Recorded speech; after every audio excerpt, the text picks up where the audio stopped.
पश्यन्ति सिद्धः स्वान्तः स्थलीश्वरो तुम त्रिभुवन गुरुवैद बखाना आन जीव पावर खा जाना विश्वनाथ ममनाथ पुरारी त्रिभुवन महिमा विदित तुम्हारी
तो आइए एक विचार, एक और दर्शन का हम अनुभव करते हैं। इस कथानक के माध्यम से विश्वास को एक आध्यात्मिक दृष्टि प्रदान करें और भेद दृष्टि का निवारण करें। एक युग की बात है, एक ब्राह्मण हर अर्थात शिव के उपासक थे।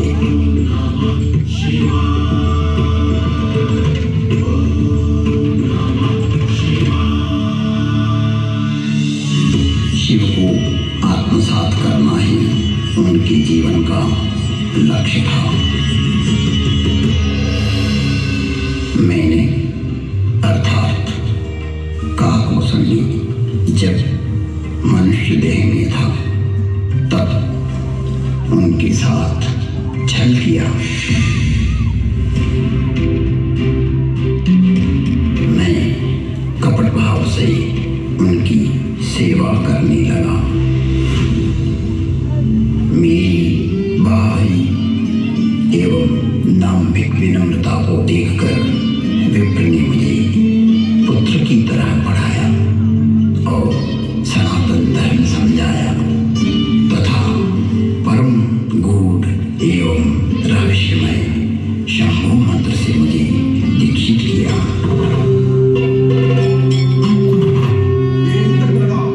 मैं महाकाल के मंदिर में शंभु मंत्र का जाप करने लगा।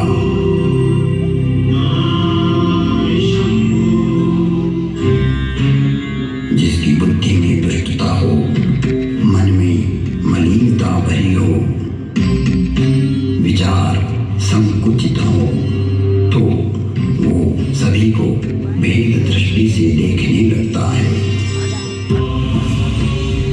मैं शाश्वत धर्म पर चलने वालों का अपमान करने लगा। मेरा ही मार्ग सत्य है और दूसरों का असत्य। मुझ में यह जड़ता पैदा होने लगी। मेरी निष्ठा मूढ़ता में बदलने लगी। मेरा अनुराग विकृत होने लगा। मुझ में अहंकार बढ़ने लगा। मैं सनातन धर्म भूल गया कि जन्म से कोई श्रेष्ठ या निम्न नहीं होता। जन्म ना जाए ते शूद्र संस्कारात् द्विजोच्यते। जन्म से तो सभी शूद्र ही होते हैं। अपने कर्म एवं संस्कार से ही व्यक्ति द्विज बनता है। मेरे इस निम्न आचरण से मेरे गुरु बहुत दुखी होते थे। कई बार गुरु ने मुझे समझाया कि हरि और हर में कोई भेद नहीं होता है। सनातन धर्म, वैष्णव, शैव, शाक्त आदि में कोई अंतर नहीं देखता, परंतु तुम्हारी जड़ता मूल धर्म में बाधक एवं विघटनकारी है, जो जगत में वैमनस्यता को पैदा करेगी। छल से, बल से या कला से अपनी मूर्खता को प्रतिपादित करना सर्वकालिक नहीं है। तुम्हारी शिवनिष्ठा अद्भुत है, परंतु राम, कृष्ण, दुर्गा में अंतर स्थापित करना उचित नहीं है। हे तात, हर को आदर और हरि से द्रोह यह तो मूर्खता है। ब्रह्मा, विष्णु एवं शिव भी सनातन राम का ही स्मरण करते हैं।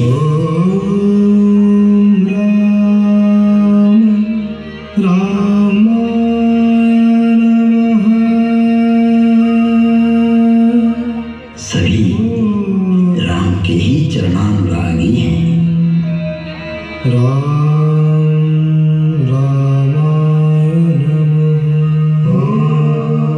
तो मनुष्य की तो बात ही क्या है।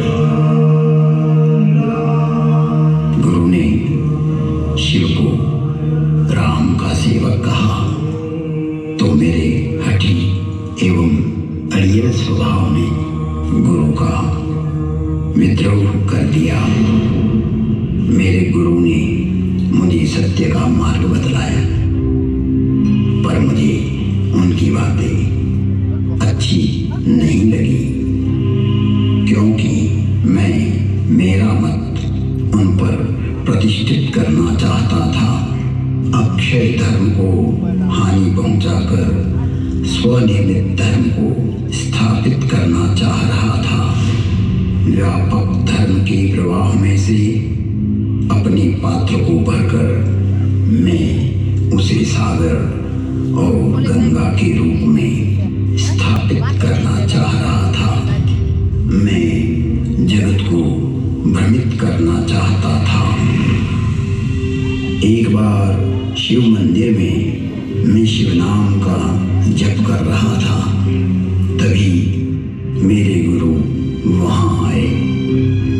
मैं अहंकारवश न तो खड़ा हुआ और न ही प्रणाम किया।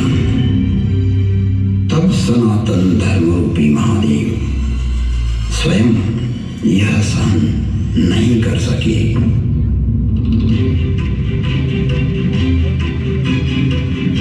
और नीलकंठ के कंठ में से हलाहल जहर उगलती हुई श्रापित वाणी की गर्जना हुई।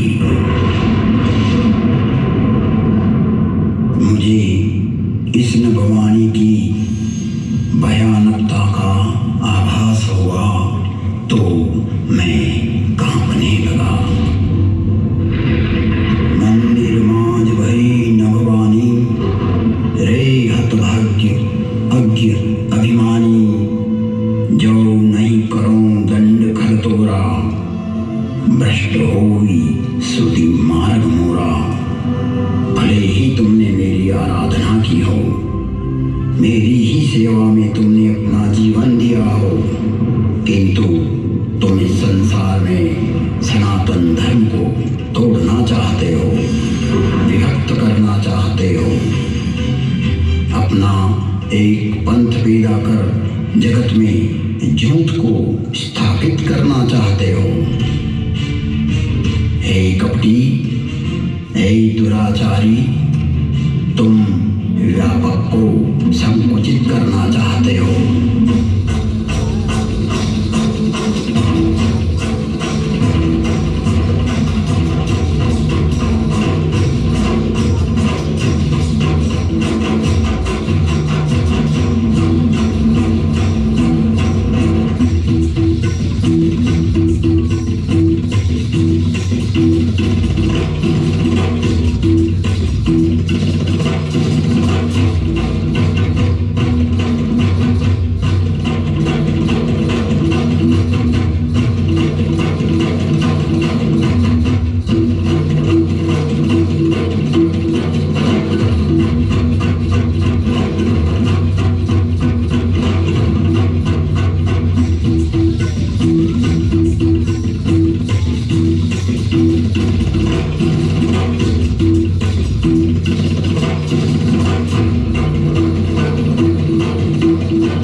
तुझे श्राप देता हूँ।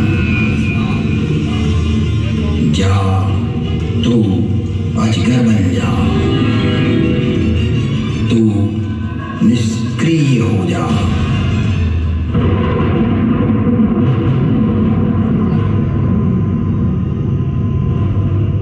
तेरे विचार का प्रवाह पृथ्वी पर न आए, इसलिए आज से तू रो रो नरक में चला जाएगा।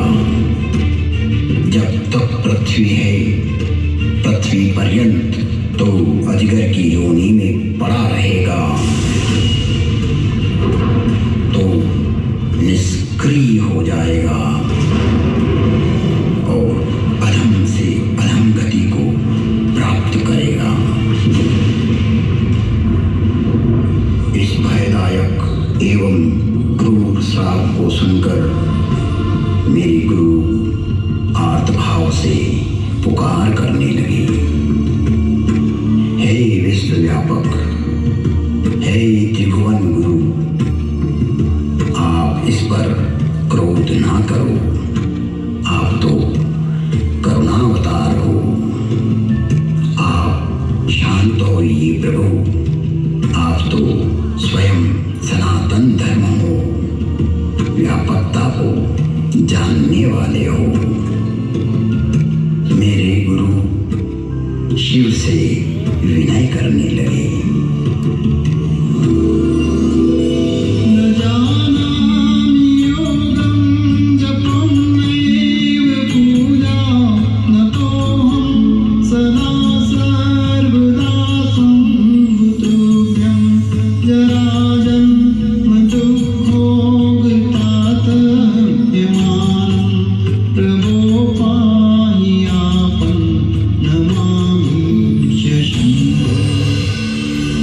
प्रार्थना पूर्ण होते ही पुनः नीलकंठ की नभवाणी हुई। जो क्षमाशील और परोपकारी होते हैं, ऐसे सनातन मार्गी मुझे राम की तरह प्रिय होते हैं।